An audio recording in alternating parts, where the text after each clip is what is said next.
Olá pessoal, bom dia, boa tarde, boa noite. Não sei que horas você vai conseguir parar para assistir esse vídeo. Eu estou gravando ele na manhã da quinta-feira 19 e ele se relaciona com o encontro que nós deveríamos ter tido na manhã de ontem, quarta-feira, dia 18.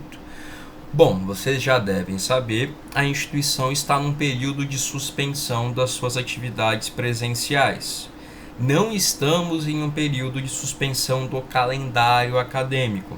Aquela programação que nós temos desde o começo do semestre para todo o transcurso de 2020/1 se mantém. O que muda é como nós vamos interagir e de que forma nós vamos ministrar o conteúdo da disciplina à distância. É o mundo perfeito, pessoal? Não, não é o mundo perfeito. No mundo ideal, nós estaríamos em sala de aula, teríamos tido aula ontem, inclusive. Só que nós estamos no meio de uma situação, no meio de um contexto muito sensível, muito drástico, que demanda medidas à altura. Não é algo que a Anhanguera ou que o grupo tomou a decisão sozinho. A gente está falando em Mato Grosso do Sul, em todas as instituições de ensino superior adotando a mesma medida, manutenção do calendário e agora, em vez das aulas presenciais, formas de ensino à distância ou de estudo dirigido. Então, o pessoal da Uniderp está assim, nós estamos assim, o FMS está assim, FCG, FACSul, Estácio, Unigran, todo mundo na mesma situação, tá?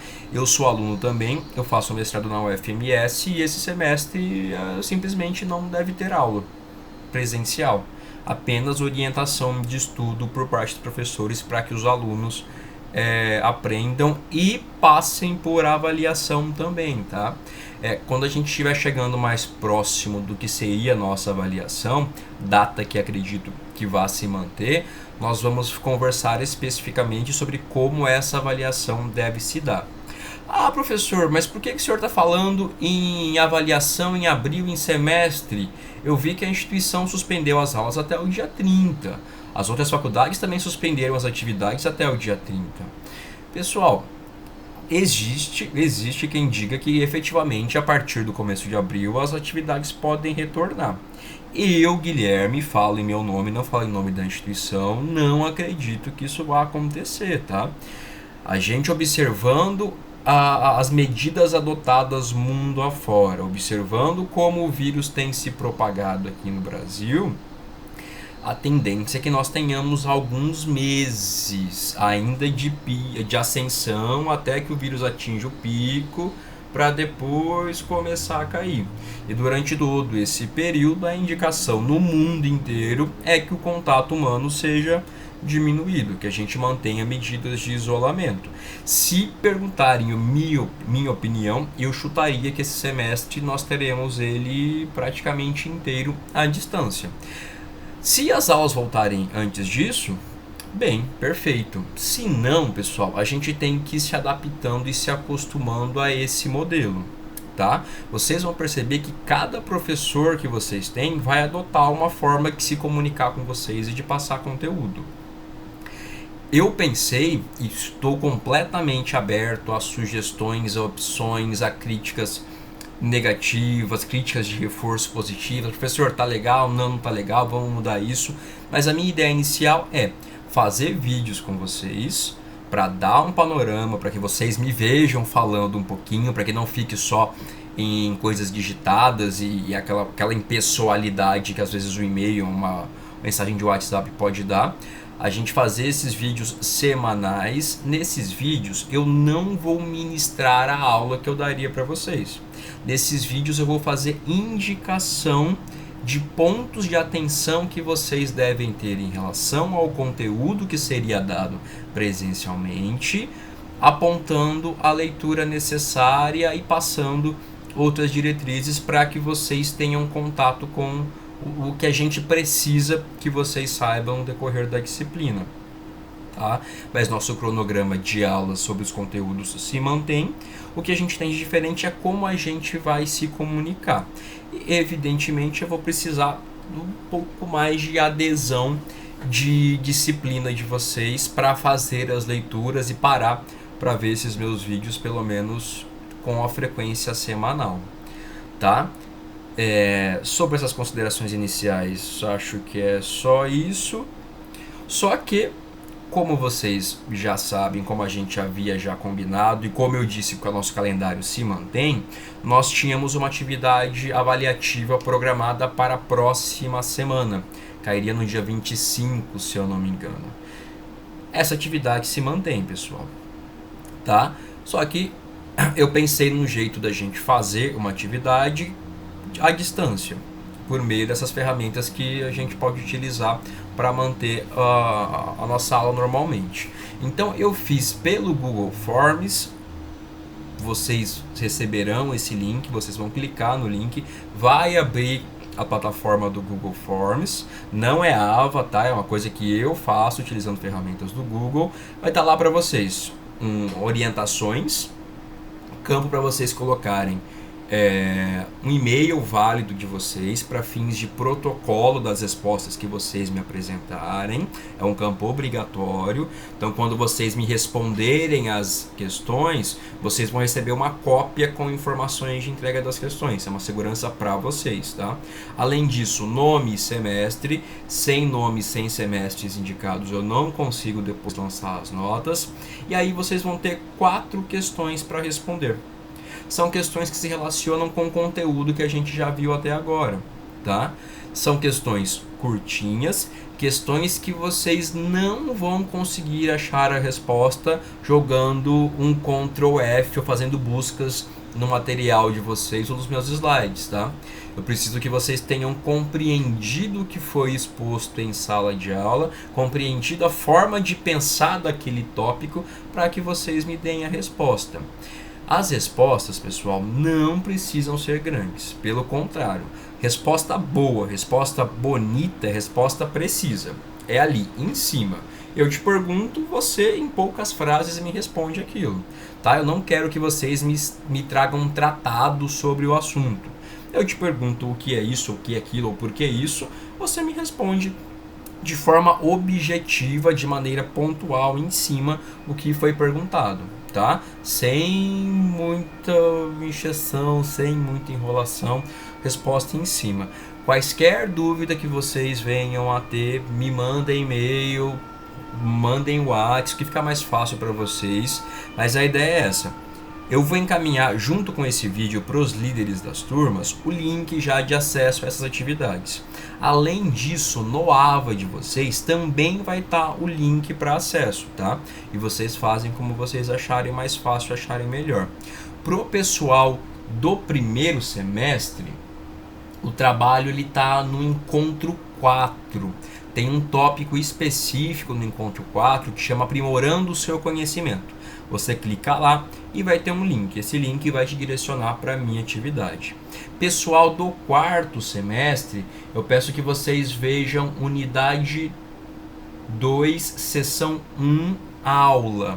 Ali também vai estar o link disponível para que vocês realizem a atividade. Está informado no formulário, mas reforço com vocês, vocês têm até o dia 31 de março para entregar a atividade, tá? Então, se você me entregar 00:07 do dia 1º de abril, não vou considerar. Então aproveitem que vocês têm praticamente 2 semanas até lá e façam as atividades com calma. Não tem nada ali de extraordinário, é bem tranquilo, são só pontos de fixação do que a gente já viu. Tudo bem? Sobre orientações basicamente é isso. E hoje, aliás, ontem a gente teria começado a falar de direito romano, pessoal, que seria um tópico, de acordo com a nossa ementa, que seria toda a unidade 2. Mas como eu disse para vocês logo na nossa apresentação, a gente não tem por que gastar toda uma unidade falando de direito romano, tá? E o nosso livro material, nossa ementa, eles fazem uma inversão naquela linha dos marcos históricos que eu sempre faço no quadro para vocês. Então eu saio de antiguidade, a gente parou antiguidade na Grécia, e aí o livro de vocês levaria a gente para o período medieval. Só que Roma está entre Grécia e o período medieval. que a gente vai fazer? Seguir a linha, porque faz mais sentido. Então a gente parou em Grécia e ainda dentro da antiguidade. A gente tinha nossa régua pré-história, antiguidade e a Idade Média. A gente ainda está naquela régua na segunda parte, na parte de antiguidade, em que a gente vai falar sobre o direito em Roma. E depois disso, a gente vai falar de direito na Idade Média, tá? Então não se assustem se vocês virem essas divergências em relação ao que eu estou propondo para vocês, em relação à disciplina, a ementa da disciplina, tá? A gente faz essa adequação para que a ementa faça mais sentido, para que a gente consiga trabalhar o conteúdo da melhor forma. Pois bem, em direito romano, vocês têm para leitura as duas turmas, tanto o primeiro quanto o quarto, o material didático da instituição, tá? Pessoal do quarto semestre, pare para ler a unidade 2. Mas professor, a unidade 2 toda é muito grande. Não se espantem com o número de páginas, tá? É uma leitura tranquila e o que vale mais a pena vocês se reforçarem é o que está nos slides. Pessoal do primeiro semestre, mesmíssima coisa, leiam o que eu coloquei no AVA de vocês sobre direito romano. Para vocês do primeiro, a leitura está no encontro 5 pré-aula. Além disso, também as duas turmas têm os slides, todos que eu já usei até agora, com esse slide que vocês ainda não viram, esse grupo de slides sobre direito romano. Pessoal do quarto semestre vai encontrar esse grupo de slides junto com a atividade de vocês. Unidade 2, sessão 1, aula. Ali você vai ter a atividade e os novos slides. Pessoal do primeiro semestre vai ter no encontro 5, aula, esse grupo de slides. Pessoal, um assunto é tranquilo. O que demanda a nossa atenção de tudo isso que o material tenta trazer de direito romano é o que está nos slides. Pontos que a gente vai ter que destacar então, quando vocês forem fazer essa leitura, vocês pararem para olhar com um pouco mais de carinho.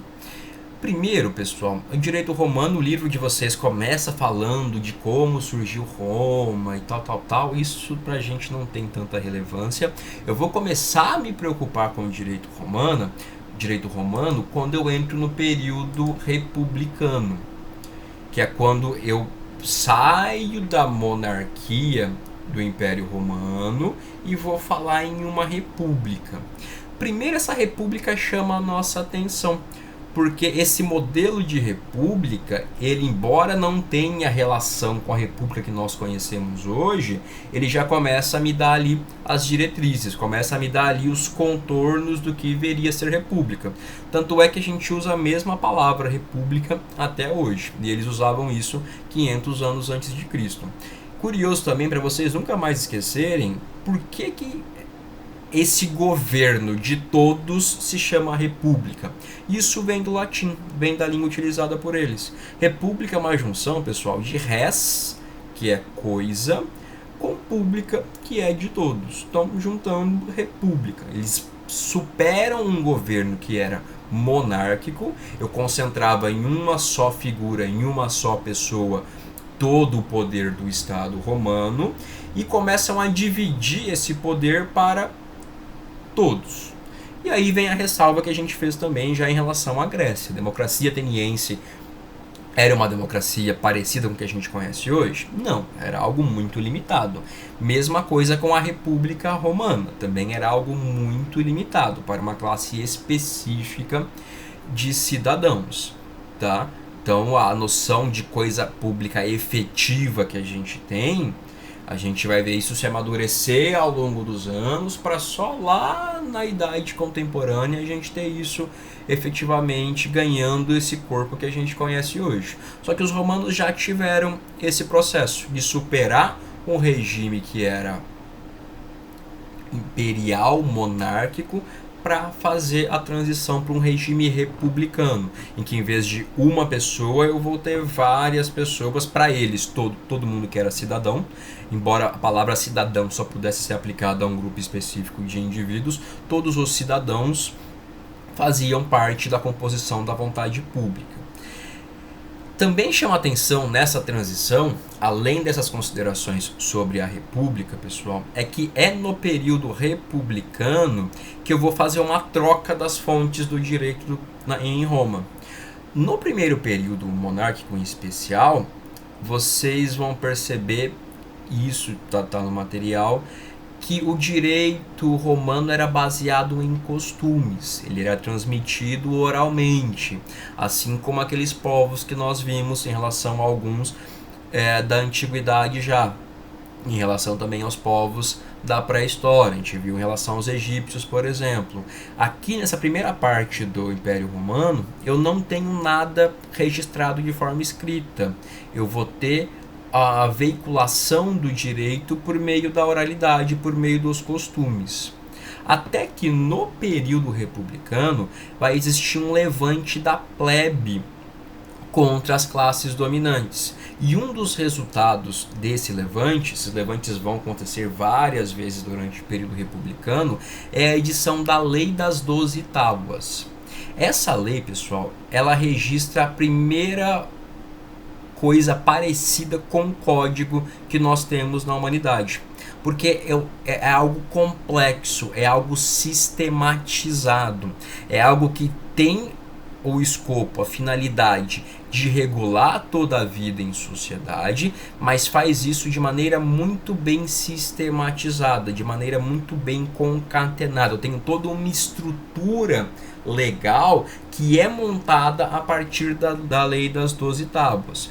No slide para vocês, eu até coloquei um link, quem tiver curiosidade, não precisa saber isso, de acesso a uma tradução também à Lei das 12 Tábuas, para que vocês vejam como ela era formada e também os vários assuntos que eram abordados na Lei das 12 Tábuas. Então, para muitos autores, o direito, a ciência jurídica nasce em Roma e nasce por intermédio da Lei das 12 Tábuas. Por isso, essa ênfase que a gente dá a esse marco. Essa lei que vai surgir no período republicano do Império Romano. E aí, pessoal, o Império Romano vai se estender por muito tempo, por séculos, até que ele efetivamente chegue ao fim e eu tenha a inauguração da Idade Média. Durante esse período, essa Lei das 12 Tábuas vai evoluindo até que lá no fim do Império Romano, na parte do Baixo Império, a gente vai ter a codificação do Justiniano. Tá no slide para vocês, em que eu vou ter a compilação do direito romano no Corpus Iuris Civilis, no latim também, mas é conhecido como Ordenamento de Justiniano, que vai... Eu tenho esse marco inicial da Lei das 12 Tábuas e depois vou ter o Ordenamento de Justiniano, que vai marcar o desenvolvimento do direito romano durante o período do Império. Dentre tudo que vocês vão ler no material, eu queria destacar com vocês 3 pontos que estão nos slides para vocês também. 3 pontos que marcam o direito romano e que vão marcar muito também o direito que se desenvolve a partir dele e chegando inclusive até os dias de hoje. Primeiro ponto, pessoal, o direito romano ele faz uma distinção muito interessante que a gente ainda hoje utiliza, que é pensar que o direito ele pode ter 2 facetas, uma faceta pública e uma faceta privada. Mas como assim faceta pública e faceta privada?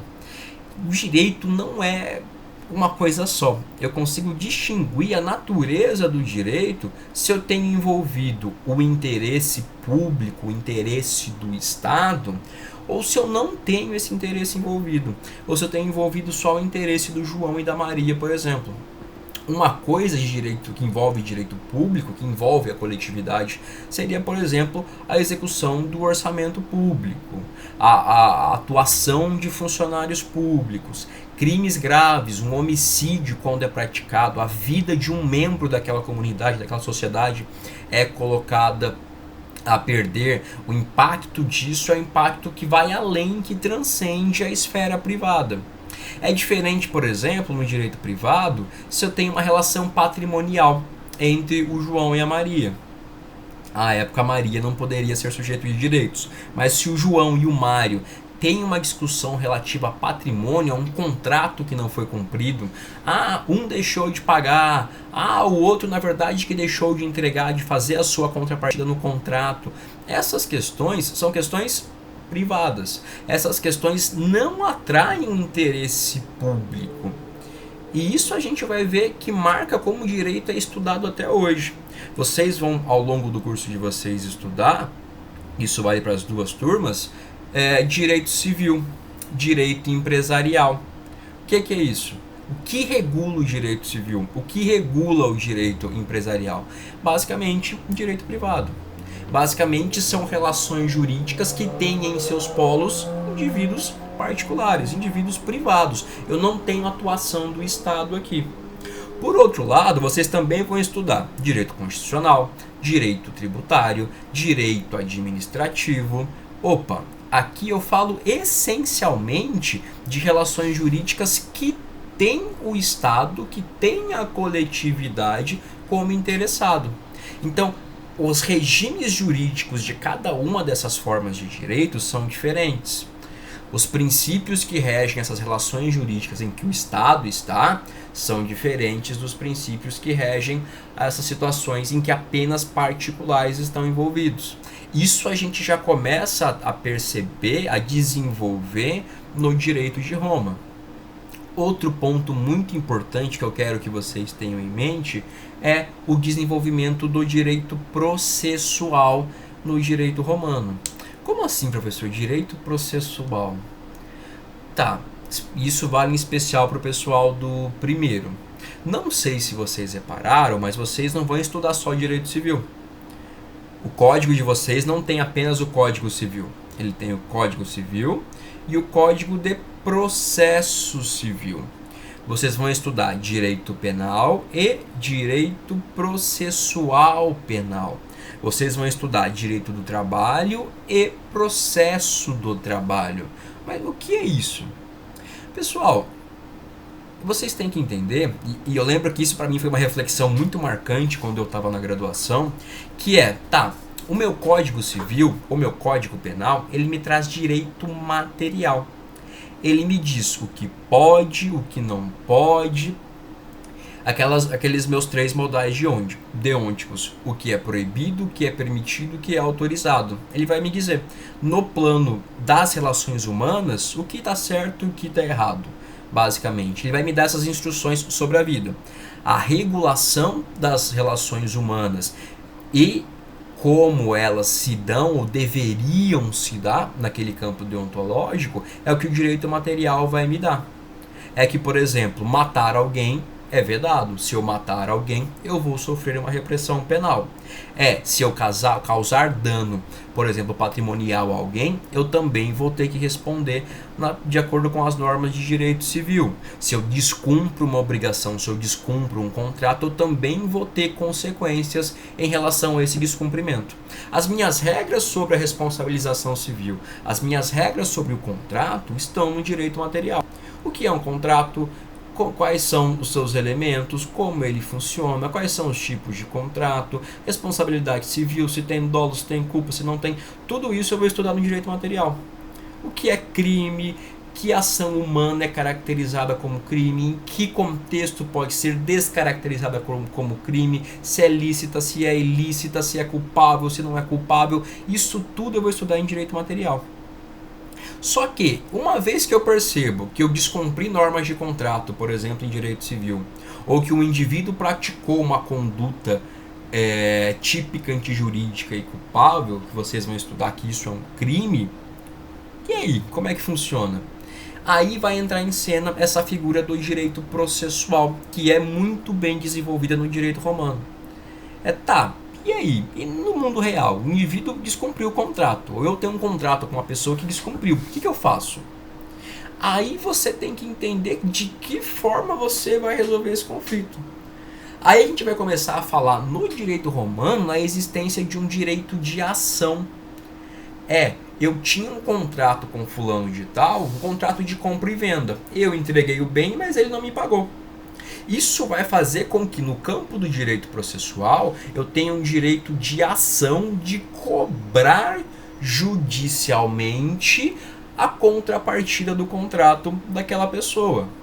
Então, como eu implemento no mundo real as disposições do direito material? De que forma eu vou fazer com que essa minha obrigação seja satisfeita? De que forma eu vou penalizar aquele indivíduo que praticou um crime? Qual é a tramitação disso?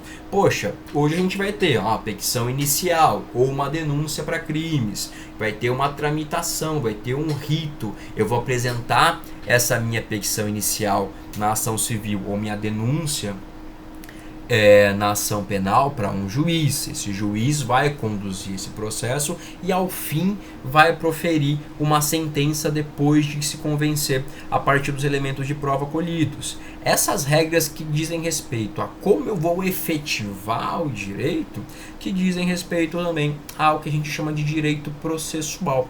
Antigamente se falava que o direito material era um direito adjetivo e esse direito processual um direito adjetivo. Direito material, um direito substantivo, e direito processual, um direito adjetivo, como se ele complementasse, como se ele me desse os caminhos para eu concretizar, para eu dar vida àquelas disposições de direito material.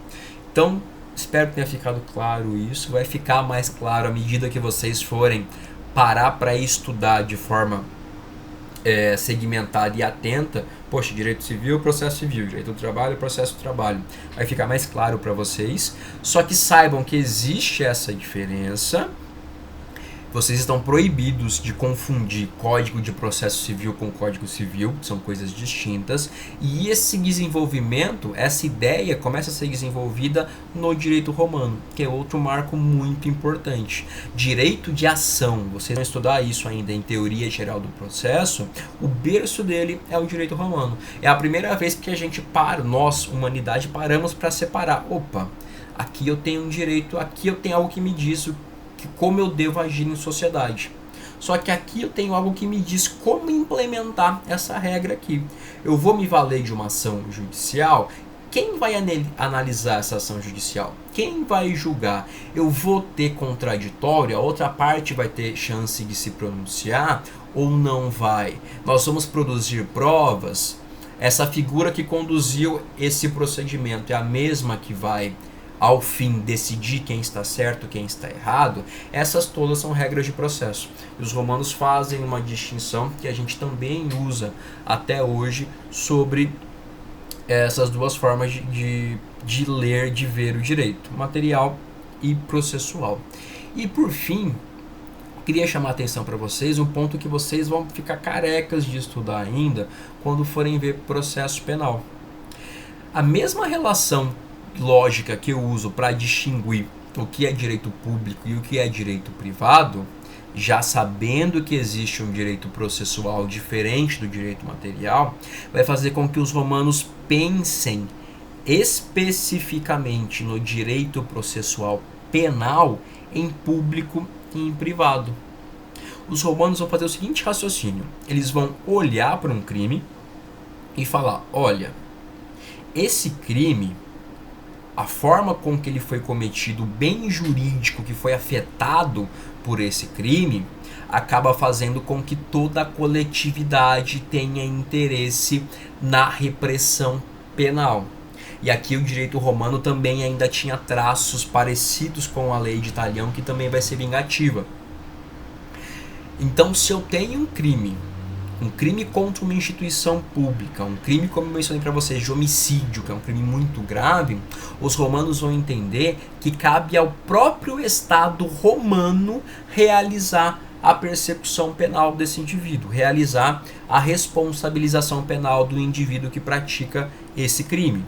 Porque percebam, esse crime ele foi de tal maneira grave ou afrontou um interesse específico da coletividade, que é o próprio Estado que vai processar criminalmente essa pessoa, que é o próprio Estado que vai falar, opa, isso aqui está errado. Para que você viva em sociedade, você não pode fazer essa conduta e como você a praticou, eu, Estado, vou te processar por isso. Só que, por outro lado, existiam crimes que não interessavam a coletividade. O exemplo mais comum são crimes contra o patrimônio para eles. Se o João furta o Mário, para o direito romano isso não dizia respeito à coletividade. Isso era uma relação que deveria ser resolvida por Mário e João. Um processa o outro. Aquele que foi vítima processa quem foi o autor do ato ilícito. E eles se resolvem.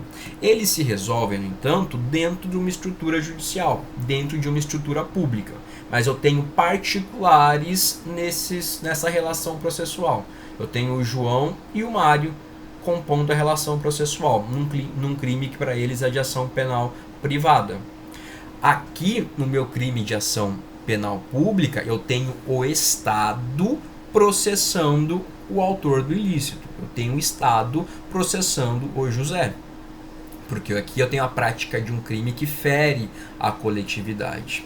E pessoal, isso a gente usa até hoje. A gente tem toda uma estrutura de processo penal pensada na distinção entre crimes de ação penal pública e de ação penal privada. Esse deve ser um dos primeiros tópicos que vocês vão ver em processo penal, inclusive. Quando eu digo que o Estado processa o José, como que isso se dá hoje no direito brasileiro?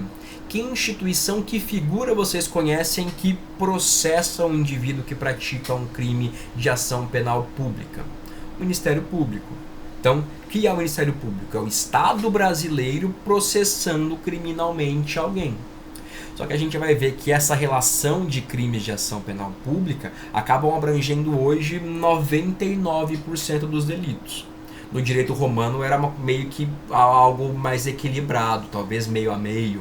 Hoje não, 99% dos crimes são de ação penal pública. Aí vocês vão estudar em processo penal, se a ação penal pública é condicionada, incomissionada, essa análise não nos interessa agora. E a gente vai ver que até hoje no Brasil, por exemplo, se eu pratico um crime contra a honra de alguém, se eu pratico uma calúnia, uma injúria, uma difamação, e a diferença vocês também vão estudar em direito penal material, eu vou ter crimes de ação penal privada. O Ministério Público não vai processar uma pessoa porque ela feriu a honra subjetiva de alguém, porque ela feriu o modo com que a pessoa se vê no mundo, ela feriu a intimidade de um indivíduo. Não. Se o João fere a minha intimidade, no nosso sistema processual, que herda dos romanos essa distinção, não cabe ao Estado brasileiro, ao Ministério Público, processar o meu agressor. Eu, Guilherme, é que vou ter que contratar um advogado ou me valer da Defensoria Pública para processar criminalmente esse indivíduo. Então, essa é outra distinção que marca muito como a gente pensa o direito processual penal até hoje. Então, de todo o conteúdo que o material traz para vocês, eu quero reforçar, basicamente, Lei das 12 Tábuas, no período republicano, depois a codificação, o ordenamento de Justiniano, e esses 3 pontos: divisão entre direito público e privado, surge em Roma, autonomia do direito processual em relação ao direito material, também surge em Roma, e como consequência dessas 2 ideias, uma terceira que é o processo penal dividido em público e privado. Pessoal, deem atenção a isso. Fico aberto para que a gente converse sobre professor tá legal, professor não tá legal, eu quero ler mais, eu quero fazer questão, eu quero qualquer questão que vocês tenham para levantar, qualquer solução, qualquer sugestão, me avisem, me mandem e-mail, me mandem WhatsApp. Podem usar aqui a caixa de comentários do vídeo para deixar também suas opiniões. E vamos nessa, pessoal. Vamos tentando fazer com que esse período seja o menos conturbado possível em relação às nossas atividades acadêmicas. E contem comigo para que isso aconteça, tá? É isso, foi um prazer como sempre e nos vemos na semana que vem. Semana que vem eu não vou encaminhar mais os vídeos por WhatsApp dos líderes, tá? Vocês procurem na sequência no AVA qual seria o nosso encontro e um vídeo que vai estar lá. Essa semana eu publico hoje o vídeo porque a gente demorou para ter definição de que as aulas seriam mesmo à distância. Mas a minha meta é, no dia de aula, até a tarde daquele dia no máximo, eu já com vídeo, material, slides, tudo postado para vocês, tá? Bom, é isso, fico à disposição, não se acanhem, vamos conversando sobre tudo isso, fico à disposição de vocês e até nosso próximo encontro então.